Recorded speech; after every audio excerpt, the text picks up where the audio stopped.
cuántas arcas de la alianza menciona la Biblia hebrea y dura hora y media. Entonces, en lo que yo le hago comentarios, pues probablemente se pueda duplicar el tamaño.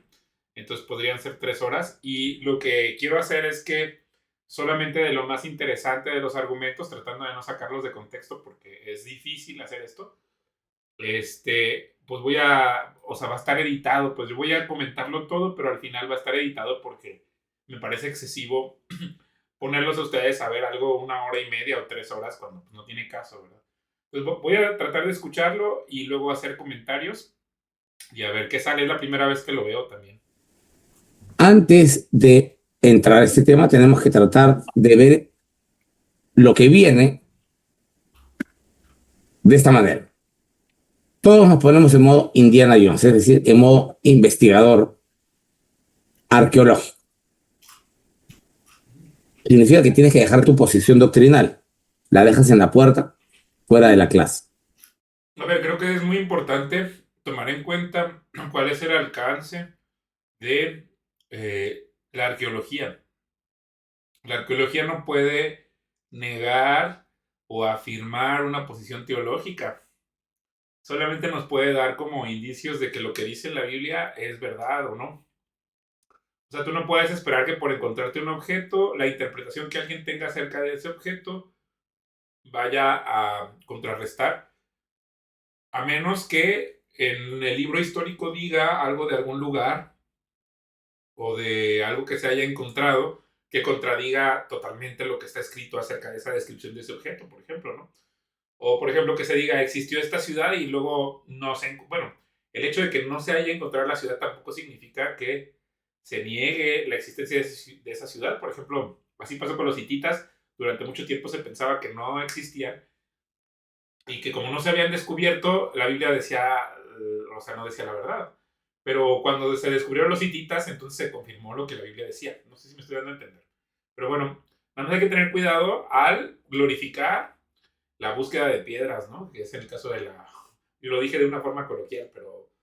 O sea, encontrar objetos luego vienen con una interpretación y obviamente si tú tienes como algo en contra de Dios, pues podrías forzar algunas interpretaciones de lo que encontraste para forzarlo a que quepan en tu idea preconcebida. Pero aún vamos a regalarle que tiene razón, ¿verdad? Que hay que leer las cosas con este cuidado. Pero bueno, vamos adelante, pues.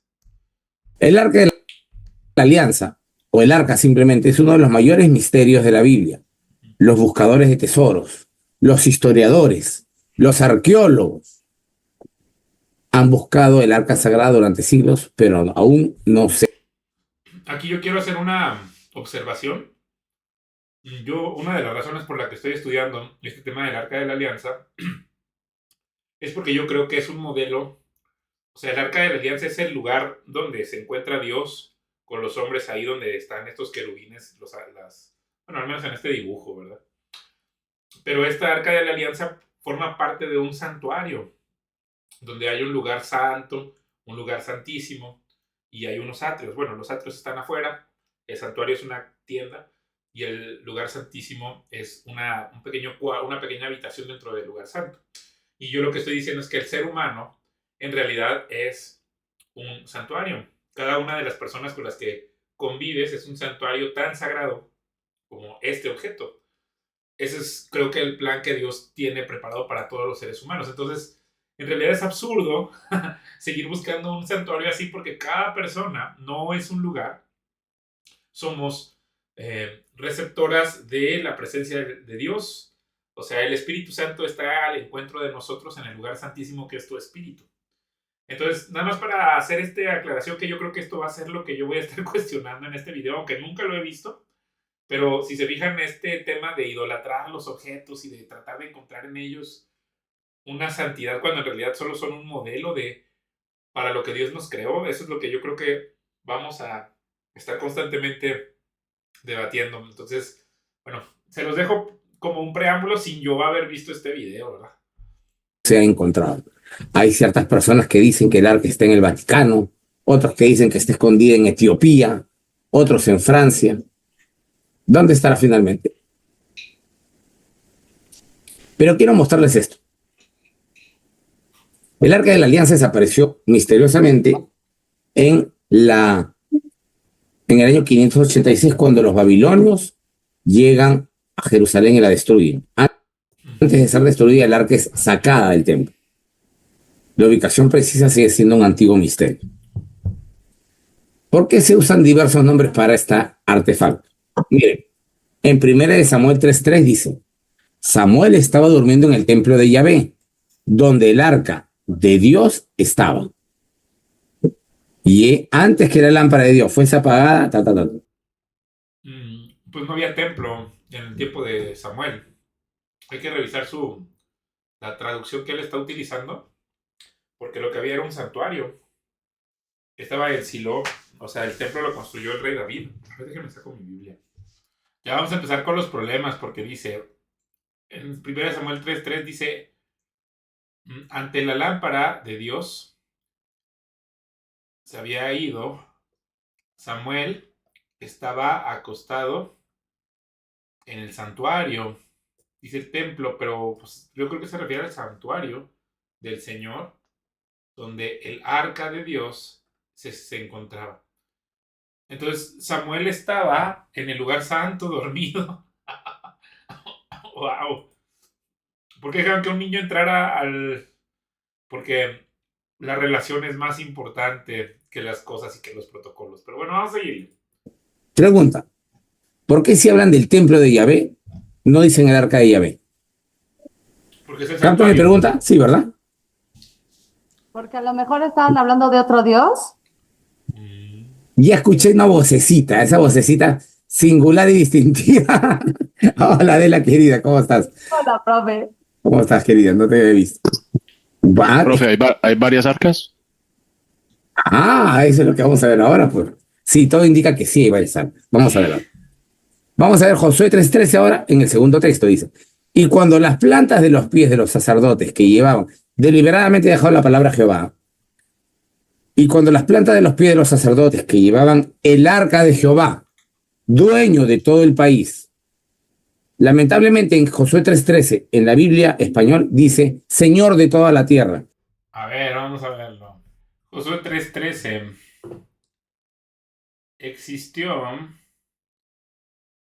Aconteció que cuando las palmas o imagino que las suelas de los pies de los sacerdotes reyes, sacerdotes se refiere, que llevaban cargando el arca del Señor, Adonai, me imagino, de toda la tierra,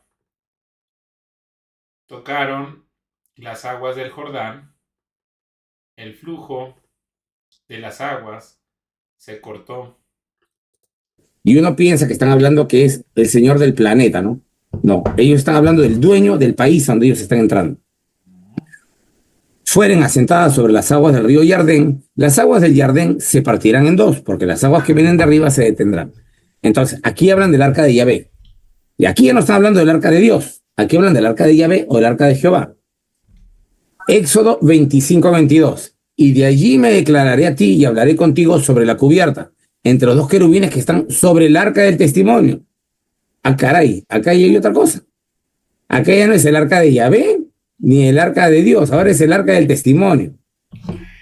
Y finalmente Josué 3:6 dice, y habló Josué a los sacerdotes diciendo, tomen el arca del pacto y pasen delante del pueblo, y ellos tomaron el arca del pacto y fueron delante. Este es un problema que generalmente se pasa por agua tibia y cuando hay lectores finos del texto que le preguntan al predicador, al maestro, al cura, al catequista, etcétera, ¿por qué hay diferentes nombres? La respuesta más sencilla es, todos son sinónimos. Hay una nomás, todo es lo mismo. Y entonces, la mente ágil e inquieta dice, no, es que no puede ser lo mismo, pues. ¿Por qué no? No puede ser lo mismo, porque no le puedes llamar a algo de tantas maneras distintas. ¿Me entiendes? No, no te entiendo. Yo me llamo Guillermo y me dicen Memo y me dicen hermano. Y bueno, no tengo hijos, me llamarían papá. No me llaman hijo, nieto, primo. ¿Por qué no? Porque lo mismo no podría tener diferentes nombres. No le puedes llamar algo de tantas maneras. De dos maneras puede ser. Y que sea un sinónimo explícito, ¿no? Es decir, el arca del pacto, el arca de la alianza. Perfecto. Una alianza, un pacto es lo mismo. Pero aquí, solo en estos versos, hay 4 formas de llamarme. Y ahí no se ha agotado. Son 8 las formas en que se les llama. 8. De maneras distintas. El arca del poder, etc. Pero las 4 más importantes son estas. La respuesta es, hay que ser honestos. Son distintas arcas, no son las mismas. ¿Mm? Porque son a distintos dioses y tienen distintos fines. Son 2 dioses distintos. No. Elohim no es Yahvé hasta el siglo IV. Ay, Antes del siglo IV. En el siglo IV, 400 antes de la era común o antes de Cristo. En adelante, Elohim y Yahvé pasaron a ser lo mismo. Antes de eso, año 500, 600, 700, 800 antes de Cristo, Elohim y Yahvé no son lo mismo. Son dos dioses distintos. No son lo mismo. ay, a ver, nada más voy a estudiar esto como para revisar otra forma de pensar. Discúlpenme si me río. La verdad es que me parecen absurdas estas posturas. No es con el afán de reírme de esta persona, simplemente yo creo que vamos a reconciliar algunas de las cosas que él diga, pero aquí el problema es que probablemente no estoy como tan preparado para revisar cada detalle de lo que diga, pero en general yo creo que sí se le puede dar una respuesta pues con compasión, ¿verdad? Con amor. Mi objetivo no es criticarlo, es verlo con misericordia. Entonces eso es lo que voy a tratar de hacer, vamos a seguirlo. Yahvé es el Dios de Judá. Yahvé se escribe H-Y-H-B-H. Y él es el Dios de Israel, del norte. Por eso es que en Israel todo gira en torno a él. El país, ¿cómo se llama? Israel. ¿Cómo se llama el hijo de Abraham? Ismael. ¿Cómo se llama los pozos más importantes de ahí? El pozo de El Roí. Todo lo que tú veas en el norte tiene la partícula teofórica el. Bueno, la explicación de eso es porque va Dios revelándose de forma progresiva hasta llegar a Jesucristo. O sea, es el mismo Dios, pero empieza como de algo, como a la distancia, no es que sea distante, pero él va mostrándose poco a poco acercándose al hombre. Esa es parte de lo interesante del Antiguo Testamento, ¿verdad? Y lo que también es muy interesante es que es el primer libro, entonces rápidamente pasas como de verlo a lo lejos a empezar a verlo como más cerca. Por eso cuando le dice a Moisés, le dice, yo soy el que yo soy, cuando dice YHWH, dice, yo no me le había presentado a tus padres y ahora te estoy diciendo, yo soy el que yo soy, te está enviando con el faraón. Pero no es que sean dioses distintos, lo que pasa es que es como cuando ves algo hacia lo lejos y dices medio, ¿qué debería ser? Y se va acercando, creo que es un carro. Ah, es un carro rojo, hasta que ya lo tienes aquí cerca ya puedes decir qué marca es. Pero eso es más o menos, yo creo que la explicación a lo que él está diciendo, eh, digamos, la explicación normal, ¿verdad? Pero bueno, vamos a seguirlo escuchando. En el sur, todo tiene la partícula ias, o en hebreo Yahu. ¿Por qué? Porque son 2 dioses diferentes, cada uno es patrón, señor y dueño de la tierra. En el Yahvé de Judá. No, no es verdad. O sea, es el mismo Dios, pero sí, evidentemente hubo una separación de los reinos entre el reino de Judá y el reino de Israel del norte. Y acuérdense que hay un tema donde ambos tienen reyes que se desvían, ¿verdad?, de la voluntad de Dios y se van tras su pecado.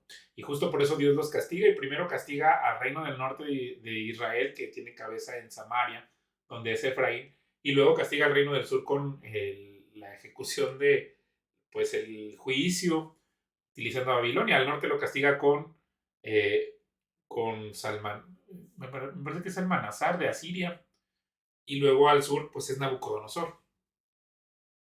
Y luego las tribus del norte son llevadas a la parte, mm, son llevadas a la parte donde está el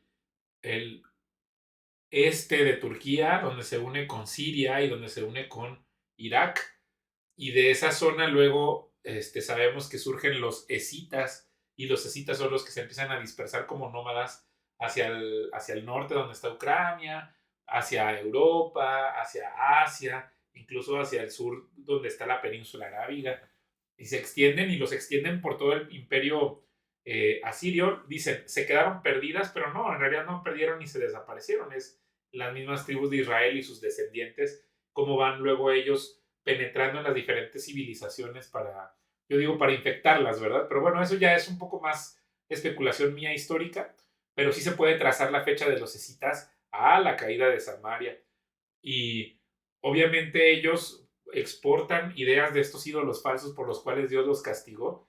Y podemos incluso ver en América cómo hay, se permanece la adoración de Moloch, y cómo gente tenían una idea extraña de lo que significa el Mesías.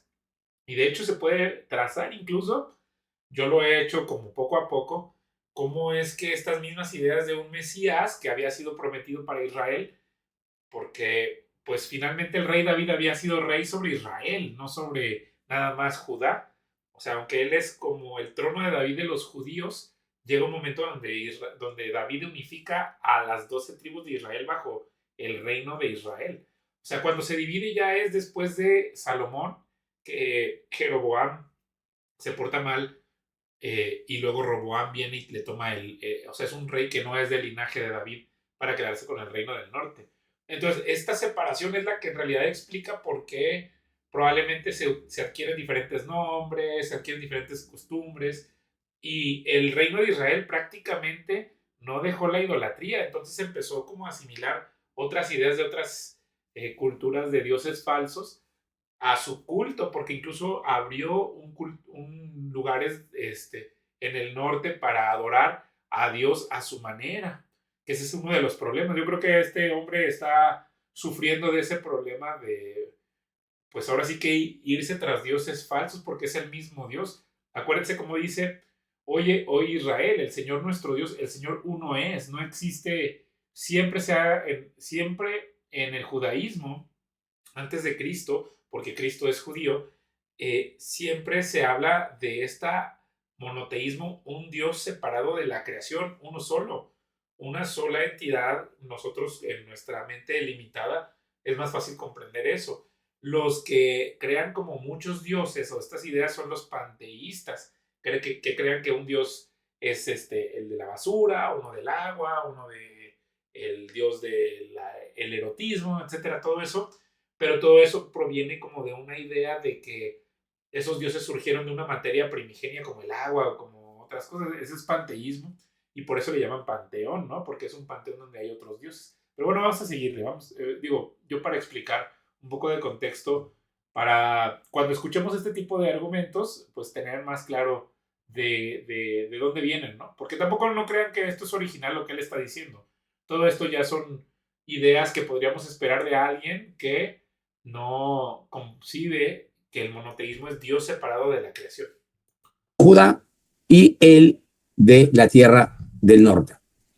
Si Yahvé fuera Dios del norte, no sería Israel, sería Israyahu o Israías. Pero no es así, es Israel.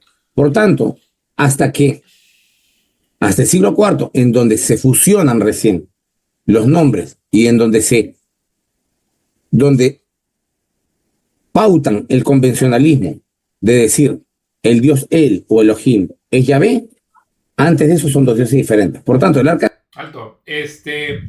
Probablemente de lo que él está hablando es que cuando Israel, bueno, cuando el reino de Judá es llevado cautivo por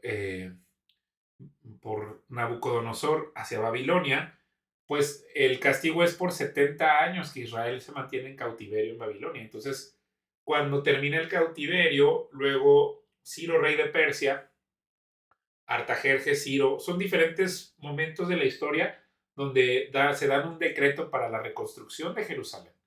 Y la Biblia habla de que Ciro, rey de Persia, fue inspirado por el Espíritu Santo para hacer ese decreto para que Esdras regresara a restaurar la adoración del Dios Altísimo en Jerusalén.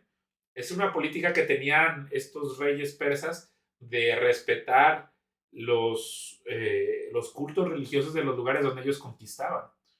Entonces, parece ser que después del castigo que tiene los judíos, que es benjaminitas, una parte de levitas y una parte de judíos que son como el remanente de las tribus que forman parte del reino de Judá, se llevan sus príncipes de Babilonia a Babilonia, y luego estos príncipes crecen y son gente confiable dentro de estos reinos.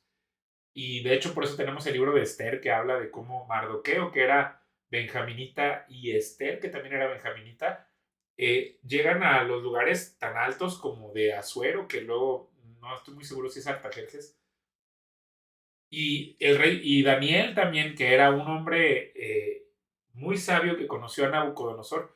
En esos 70 años empieza a ser como de la confianza de cada uno de los reyes, el que es el sucesor de Nabucodonosor, y luego de Darío.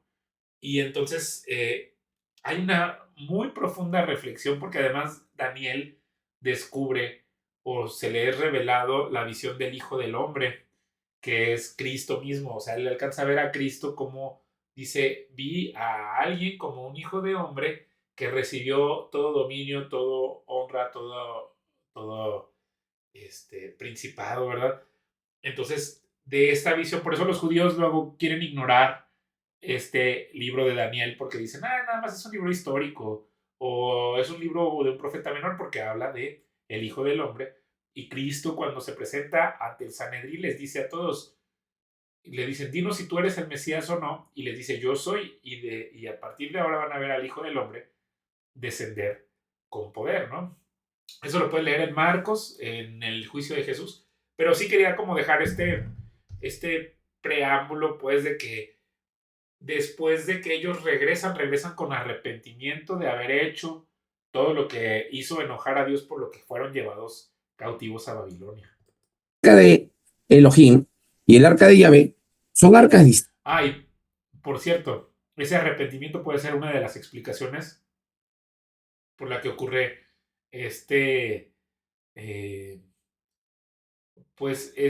o sea, él le dice que los unifican, pero en realidad no los unificaron, porque incluso los judíos son respetuosos de cómo venía la tradición oral de las escrituras, ¿verdad? Pero bueno, vamos a seguir. ¿Qué era el arca de la alianza? Era un cofre sagrado ubicado en el lugar santísimo del tabernáculo, que más tarde se colocó en el templo de Jerusalén, construido por Salomón. Perdón, disculpen. Dice así, Éxodo 31. Pueden leer los 5 versículos por si acaso. Yo acabo de leer uno nomás.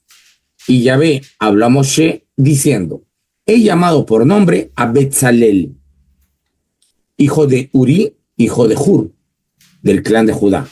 Y he nombrado con él a Oholiab, hijo de Ahisamac, del clan de Dan, para que hagan el tabernáculo de reunión, el arca. ¿Quién lo hace aquí? Betzalel y Oholiab, no Moshe. Y como ustedes saben muy bien, harán también un arca de madera, de acacia, cuya longitud será de 2 codos y medio. Estamos hablando de más de 1 metro. 1 codo es 45 centímetros. 2 codos y medio son 1 metro y 10 centímetros aproximadamente. Su anchura de 1 codo y medio y su altura de 1 codo y medio. Y las cubrirás de oro puro por dentro y por fuera. Y harás sobre ello una cornisa de oro alrededor y bla, bla, bla. El arca revestida de oro medía 112 centímetros por 70 centímetros. Era pesada y grande, ya que la trasladaban entre al menos o 2 o 4 hombres, porque tenía incluso unas barretas o unas varillas para ser cargada como si fuera una especie de como un anda o como cuando pasean un santo, ¿no? O católico. No recuerdo cómo se llama eso. Yahvé habla a Moisés diciendo, he llamado por nombre a Betzalel, hijo de Uri, hijo de Hur. Hur es un nombre egipcio. Hur significa Horus, para quien no sepa. ¿Por qué llaman recuerden algo, los sacerdotes egipcios se fueron desde Egipto a Israel o a Judá. ¿Para qué se fueron y por qué se fueron? Porque fueron perseguidos. Ellos, los sacerdotes egipcios, fueron los sacerdotes de Amón, fueron perseguidos, perdón, los sacerdotes de Atón fueron perseguidos por los sacerdotes de Amón porque buscaban matarlos. Entonces, muchos de ellos migraron, una gran cantidad de ellos migraron y se quedaron viviendo allí en Canaán. Y ellos vienen de una, no solamente de una institución altamente organizada en cuanto al clero, sino también en cuanto a su formación. Ellos sabían leer, sabían escribir, sabían contar historias, pero también tenían artes como por ejemplo el bordado, un bordado fino, pero también estaba el saber trabajar. Momento, aquí estoy leyendo justo Éxodo, capítulo 35, versos 30 al 35, y dice, y dijo Moisés a los hijos de Israel, miren, el Señor ha nombrado a Bezaleel, hijo de Uri, hijo de Ur, de la tribu de Judá. O sea, este hombre no es un sacerdote egipcio, es un descendiente de la tribu de Judá. Y lo ha llenado del Espíritu de Dios en sabiduría, en inteligencia, en ciencia y en todo arte, para proyectar diseños, para trabajar en oro, en plata y en bronce, y en la talla de piedras de engaste, y en obras de madera para trabajar en toda labor ingeniosa. Y he puesto en su corazón el que pueda enseñar, así él como Aholiab, hijo de Ahisamac, de la tribu de Dan. O sea, este también era un hombre de una tribu de Israel, o sea, de la familia de Israel. Y los he llenado de sabiduría de corazón para que hagan toda obra de arte y de invención y de bordado azul en púrpura, en carmesí, en lino fino y en telar, para que hagan toda labor e inventen todo diseño. Así pues, Bezaleel y Aholiab y todo hombre sabio de corazón a quien el Señor dio sabiduría e inteligencia para saber hacer toda la obra del servicio del santuario, harán todas las cosas que ha mandado el Señor. El metal, particularmente el oro en espacios sagrados. Los israelitas no. Primero, porque los israelitas no tenían oro. No hay oro en Israel. En Israel, las minas de Timna, al sur de Israel, tenían cobre.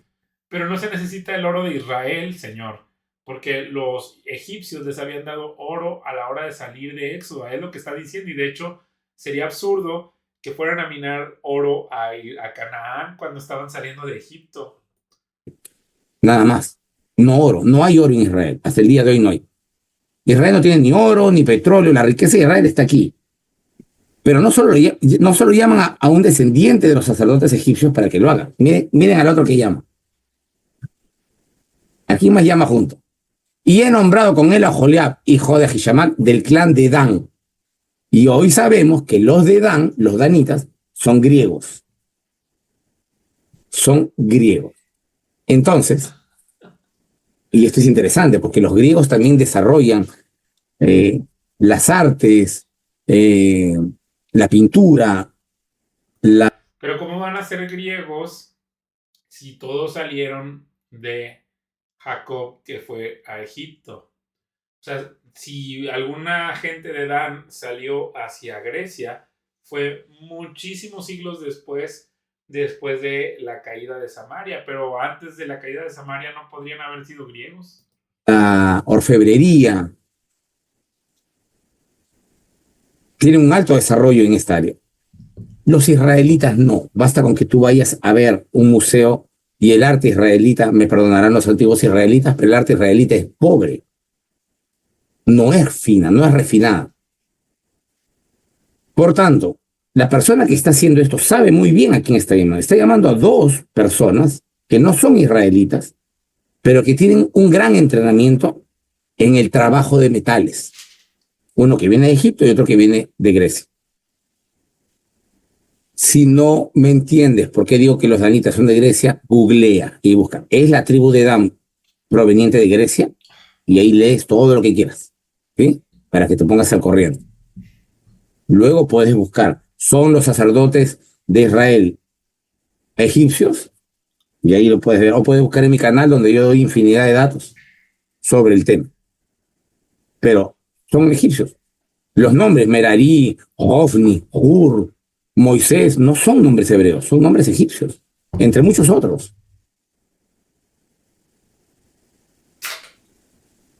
En fin, no profundicé en esto, solamente quería darles el dato. Es interesante que ellos llamen para hacer el arca, la refinada, el arca bonita, el arca trabajada con más precisión y belleza, no llaman a dos artesanos israelitas, sino a dos artesanos extranjeros, que tengan un poco más de No son extranjeros, acabamos de leer que provienen de las tribus de Israel. práctica en trabajos de esta naturaleza. Bien, ahora yo traigo el punto es de que en esa mezcla de reconfiguración podría en todo caso decir de que habría la existencia de diferentes arcas en diferentes situaciones. Sin duda. Por la reconfiguración de dos religiones o dos grupos de personas con diferente punto de vista. Justo, bueno, a ver, es interesante lo que está diciendo, porque efectivamente cuando vemos, por ejemplo, la plática de Jesús con la mujer samaritana, hay esta discusión. Dice ella que a poco Jesús se cree más grande que Jacob, que utilizó ese pozo, porque decía, pues Jacob es nuestro padre, y a poco Jesús se creía más grande que Jacob. Eso es lo que está diciéndole la mujer samaritana. Y justo la conversación por eso va de que, créeme, querida mujer, que ya no se va a determinar si se va a adorar a Dios en este monte, que es el de Samaria, donde estaba la mujer samaritana, cerca de Siquem, o en Jerusalén, porque ella decía que había que adorar a Dios en ese monte sagrado, pero era porque ellos habían creado sus propios lugares sagrados. Pero no estoy seguro que la Biblia hablara en algún lugar de que el reino del norte tuviera su propia arca de la alianza. A ver, eso vamos a seguirlo escuchando. Así es. Y además recordemos, ¿por qué hay varias arcas? En la Biblia se mencionan casi 8 arcas. 8. 8 arcas. ¿Por qué hay diferencia? Porque en el templo se adoran más o menos a 7 u 8 dioses. ¿Tiene sentido? Claro. Si ustedes buscan Segunda de Reyes, capítulo 21, 22 y 23, Segunda de Reyes, capítulo 21, 22. Y lo leen, se van a dar cuenta que dentro del templo hay espacio para todos los dioses. Esto es algo más o menos, si me permiten, y lo digo con todo respeto. Cuando ustedes entran a una iglesia católica, ustedes tienen al fondo a Jesucristo crucificado, pero tienen una esquinita donde está un santo, no sé qué santo, pero bien. Luego, al medio hay otro, hablo del lado lateral derecho, a la mitad hay otro, y luego hay otro más. Luego reciben de Jesús. Y luego tienes 3 más acá a la izquierda, ¿cierto? Entonces, tienes al menos 6 santos, estoy hablando de una iglesia grande, 6 santos, y a Jesús tienes 7. Y por ahí arriba la tienes a María, arriba de Jesús, en otro lado, así con sus manitos, ¿cierto? Estás hablando de por lo menos 8 personajes dentro de la iglesia. Y, perdón, el feligrés no va a pasar por los 8. El feligrés tiene sus preferidos. El feligrés va diciendo, yo quiero orarle, qué sé yo, a San Judas Tadeo porque quiero... A ver, yo sé que la Biblia, los títulos que ponen son los de las personas que hacen la editorial de la Biblia, pero capítulos 21, 22 y 23, nada más para ubicarnos, habla del reinado de Manasés, el reinado de Amón, reinado de Josías, hallazgo del libro de la ley, reformas de Josías, Josías celebra la Pascua, persiste la ira de Jehová contra Judá, muerte de Josías. De eso se trata, pues. Y dentro de las reformas de Josías dice, entonces mandó el rey al sumo sacerdote Hilcías, a los sacerdotes de segunda orden y a los guardianes de la puerta que sacasen del templo de Jehová todos los utensilios que habían sido hechos para Baal, para Acera y para todo el ejército de los cielos, y los quemó fuera de Jerusalén en el campo de Cedrón, e hizo llevar las cenizas de ellos a Betel, porque efectivamente se había introducido la adoración de dioses falsos dentro del templo de Dios en Jerusalén. Pero era un templo que había construido Salomón, ¿sí? Y entonces, a ver, vamos a seguirle, pero, a ver, creo que sí, en ese sentido tiene razón de que los judíos dejaron entrar la adoración de dioses falsos dentro del templo de Dios, el primer templo. Esta cosa. O yo quiero rezarle a la Virgencita porque quiero esto.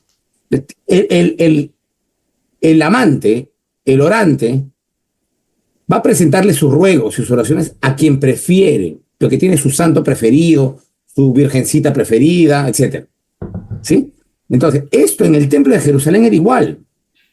Estaba Yahvé, estaba Shera, estaba Baal, estaba la imagen del dios El, estaba el dios Sol, estaba la diosa Luna.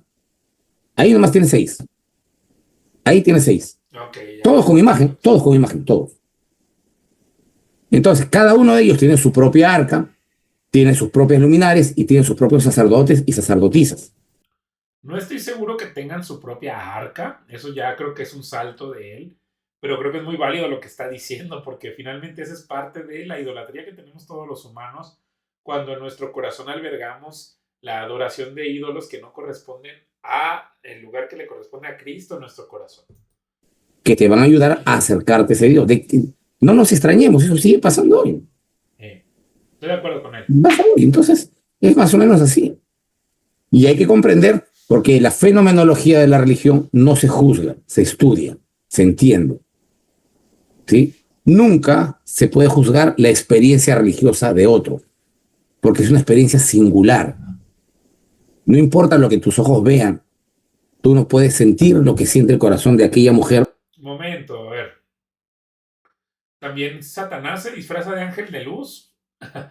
Y entonces podría engañarte con algo que tú crees que es Dios, pero no tiene nada que ver con Dios. O sea, no es que yo me ponga a juzgar la experiencia religiosa de nadie, pero tú tienes que tener cuidado que lo que estás viendo sea acorde a lo que se encuentra en la palabra de Dios, porque es la palabra de Dios que Dios nos reveló para todos los seres humanos. O sea, nada más hay que tener cuidado porque efectivamente, pues Satanás es un ser creado por Dios. No es un ser eterno, todopoderoso, omnisciente como Dios.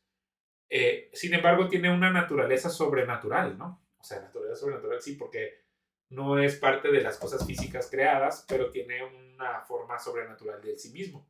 Pero no significa que él sea Dios, o sea, no todas las cosas sobrenaturales son Dios, pero aunque Dios está fuera de la naturaleza nuestra, pues Satanás es un ángel y los ángeles tienen esta naturaleza sobrenatural, ¿no? O digamos que viven en una realidad sobrenatural. O de aquel hombre que están orando de rodillas al santo o a la santa o a la virgen o a Jesús. Tampoco pueden juzgar al judío que ora sin ver a nadie. Cuando uno ha alcanzado la espiritualidad, uno simplemente no juzga a nadie. Uno se preocupa de su propia elevación y punto. Bueno, hay un tema ahí que lo que él está diciendo es interesante. Yo pienso que De tu propia elevación de conciencia. La palabra de Dios, pues es una espada de dos filos. Por un lado tiene juicio y por el otro lado tiene misericordia. Entonces nosotros cometemos el error a veces de utilizarlo al revés, de ponerle juicio a todos los demás y luego de aplicar la misericordia para nosotros. Pero la forma correcta en la que funciona la palabra de Dios es aplicar misericordia para los demás, mostrarles el evangelio y aplicar juicio para nosotros. Soy un pecador, yo me he equivocado. En lugar de andar juzgando a los demás, yo me fijo en qué cosas he hecho mal para ofender a Dios, porque finalmente el pecado es una ofensa hacia Dios, y a la gente le presento el evangelio para que se arrepienta. Entonces es parte como de la forma de juicio. Pero al mismo tiempo, cuando tú le presentas a alguien el evangelio para que se arrepienta y no se quiere arrepentir y quiere seguir en su pecado, pues le va a llegar el juicio, evidentemente, ¿no? Entonces es una forma en la que nosotros traemos juicio al mundo al predicar el evangelio. Por eso cuando predicamos el evangelio nos rechazan. Pero bueno, vamos a seguirle. De acuerdo a 1 Samuel 6, el arca estaba ubicada sobre una carreta tirada por toros, lo que nos permite ver que era un objeto que se desplazaba a ciertos lugares por su importancia. Como vimos antes, existen 2 relatos. En una de ellas, la de Deuteronomio, el arca solo guarda 2 tablas, nada más. Al respecto, Primera de Reyes 8:9 dice: no hay nada más que las 2 tablas de piedra que allí había puesto Moisés en Joreb, donde Yahvé hizo pacto con los hijos de Israel cuando salieron de Egipto. Por tanto, aquí estamos hablando de otra arca. Un arca que no guarda ni el maná, ni la vara de almendro. Aquí solamente hay, ya saben, Primera de Reyes 8:9. Aquí solamente hay. A ver, el hecho de que diga Primera de Reyes 8:9 En el arca ninguna cosa había, sino las 2 tablas de piedra que había puesto Moisés en Horeb, donde Jehová hizo pacto con los hijos de Israel cuando salieron de la tierra de Egipto. Pues eso es ya muchos siglos después del tiempo de Moisés. O sea, todavía ocurrió el tiempo en el que el arca fue llevada de Sinaí, luego estuvo 40 años en el desierto, luego entraron con Josué a la tierra prometida, pasó el tiempo de los jueces, donde sabemos que todo el mundo hacía lo que le daba la gana, el tiempo de Sansón, el tiempo de Gedeón, de Jefté, etc. Y pues probablemente la razón por la que nada más estaban las 2 tablas era justo para demostrar todo el descuido que había habido de tanta gente que se había apartado del Señor desde los tiempos en los que ocurrió lo de Aarón hasta el momento que estamos viendo cuando Salomón lleva el arca digamos, al santuario ya reconstruido en forma de templo. Desde el punto de vista de la investigación, estos textos claramente muestran que las tablas de la ley son un sustituto para otros elementos que antes existían allí. ¿Qué elementos existían allí? Quizá ellas tomaron el lugar de 2 piedras sagradas de la clase encontrada en las arcas de los beduinos preislámicos. Entre ciertas tribus árabes dentro de su arca habían 2 dioses, quienes fueron reemplazados por copias del Corán. Así, es posible que el arca haya transportado antes 2 piedras sagradas, simbolizando a Yahvé y a su compañera femenina Shera, de esta manera. Esto es un arca portátil. Esto está en el Museo de Israel, por cierto. No lo he inventado yo, ni está en mi casa.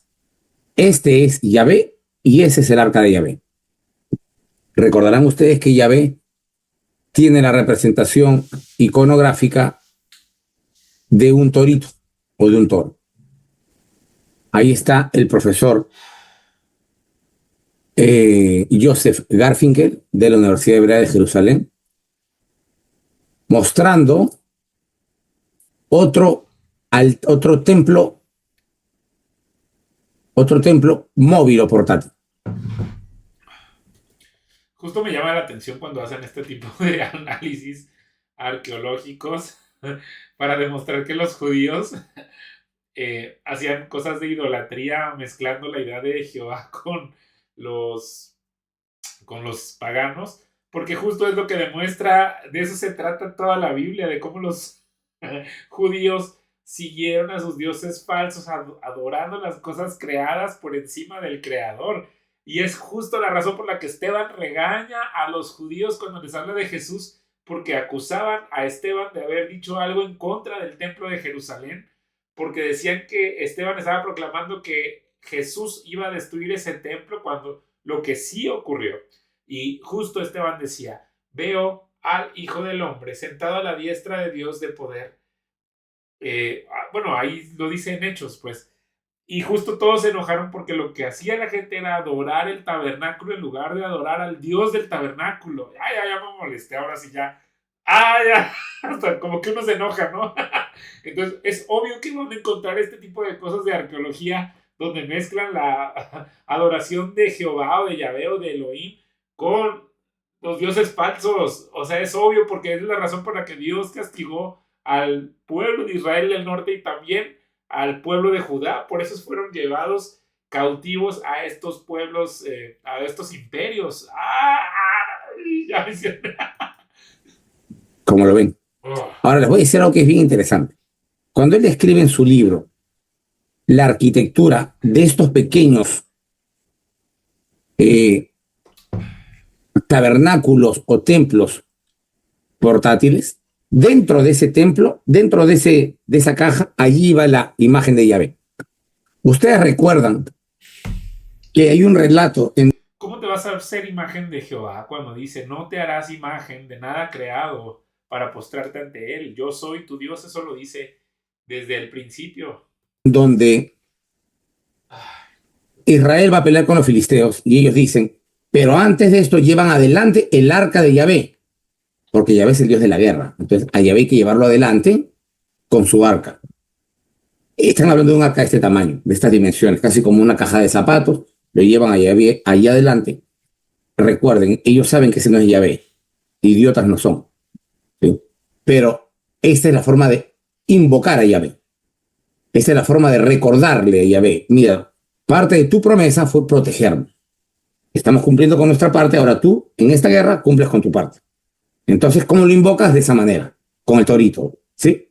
Así como a Batman cuando lo invocaban y ponían un... Bueno, justo ese es el problema que tienen en Éxodo, que hacen un toro diciendo que ese toro es el que había liberado a... De hecho, eso es parte de lo que dice Esteban al final, que dice, ustedes nunca dejaron de adorar a esos dioses aunque los llevaba por Egipto. Bueno, en fin, vamos a hacer, digo, por el desierto, pues. ¿no? Y venía Batman, ya, esto es igual. Invocaban a Yahvé, ponían un torito y venía Yahvé. Esta pequeña ánfora, las medidas que tiene en cuanto a largo y ancho, las proporciones y los colores de los que, como estaba pintado, son las mismas proporciones que tenía el Templo de Jerusalén. Y, o sea, pero en chiquito, ¿no? Es como un auto, ¿cómo se dice? En escala, ¿no? A escala. Ya. Son la misma proporción del Templo de Jerusalén. Bueno, es obvio, porque justo lo que les estaba diciendo, cuando cuando se divide el reino del norte con el reino del sur, el rey del reino del norte quiere mantener a la gente sin que crean que tienen que ir hacia el reino de donde está Jerusalén para adorar a Dios, porque dice, si se van para allá, se van a querer quedar ahí, porque justo el epicentro debería ser el templo. Bueno, justo de hecho ahorita es el epicentro geopolítico del mundo, pero Cristo es lo que está diciendo, que nosotros ya no estamos llamados a un lugar específico, sino que ahora se adorará al Padre en espíritu y en verdad. Y los mismos colores. Sabemos los colores porque están escritos en la Biblia. O sea, esto era una especie de mini templo andante. Y ahí ponían un torito de Yahvé y ahí lo llevaban. Estamos hablando de una época en que todavía no existe el monoteísmo, todavía no se ha consolidado el monoteísmo anicónico. Entonces, ese es el arca de Yahvé. Este es otra arca, miren. Este es un arca un poco más estilizada, pero también es un arca. Así, estos son las arcas. Esta foto las he tomado yo mismo. Diferentes tipos de arcas. Ahí llevaban a Dios. Esta puede haber sido para el Dios Solo, para Shera. Ya, ahora quiero que vean esto. Esto, lo que ustedes ven aquí, que son unas piedras que parecen unas paletas en forma de banana, en realidad tienen forma de un falo, es decir, de un órgano masculino. ¿Lo pueden ver? Ok. Lo pueden ver todos, ¿verdad? Ahí está. Mírenlo bien. Sí, profesor. Muy bien, miren qué bonitos son. Miren qué bonito. Ok.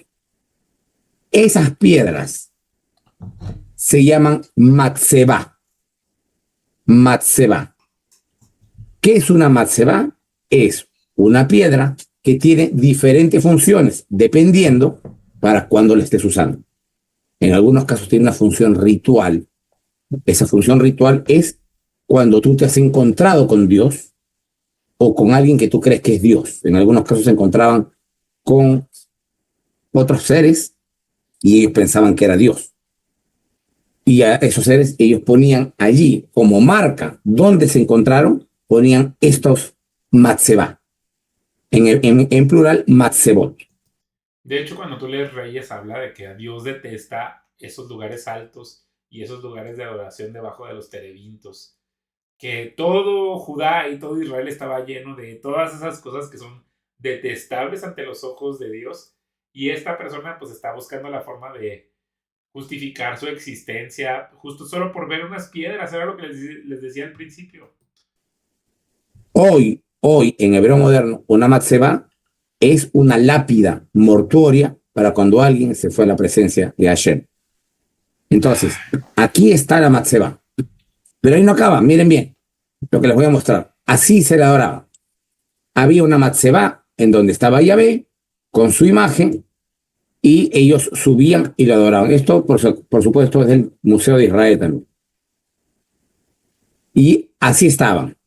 En la parte superior estaba Yahvé y abajo a la izquierda estaba la matzeba de Ashera, su mujer. Pueden ver las dos, ¿no es cierto?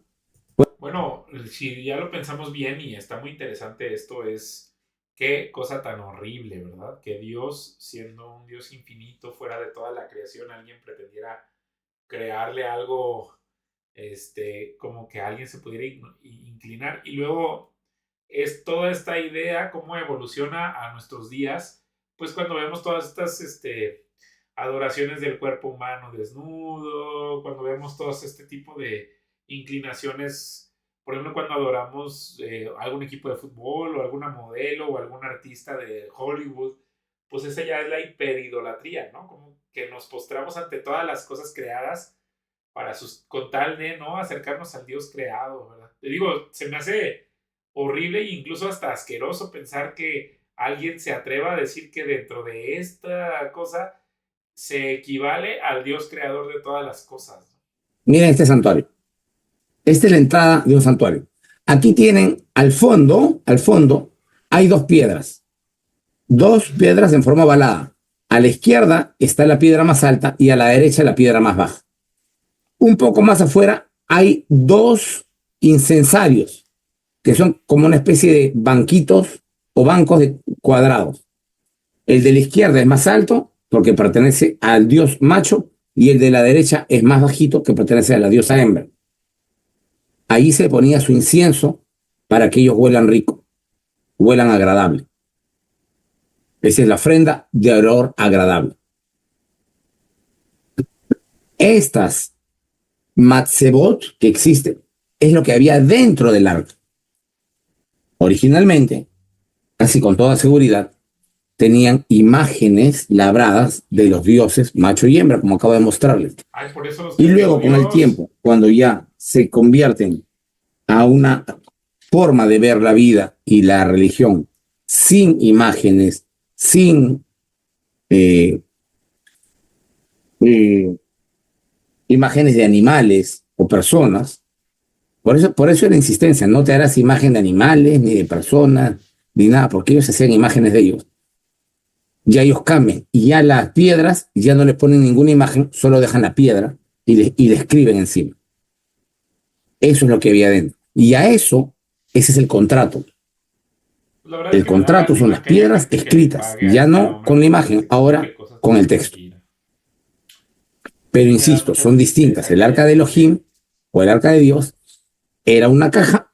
No, déjeme decirle, la verdad es que sí me da compasión, sí siento tristeza de que haya alguien que les esté cobrando a estas personas por engañarlos y decirles cosas que no son verdaderas. O sea, yo creo que debes tener cuidado. Está bien que te dediques algo de tiempo y de tu atención, pero tiene que llegar un momento donde te des cuenta que el trabajo duro y el dinero que te costó no se lo debes estar regalando a esta gente que nada más te está engañando y te está inventando cosas, pues. O sea, ya vi que él tiene unos canales de suscripción. Tengan cuidado, nada más, yo es lo que digo, tengan cuidado de estarle regalando el dinero a gente que está utilizando ignorancia que tú tienes para decirte cosas que no son verdad. O sea, eso yo creo que es parte como de lo que sí me gustaría decirles después de escuchar a este hombre hablar.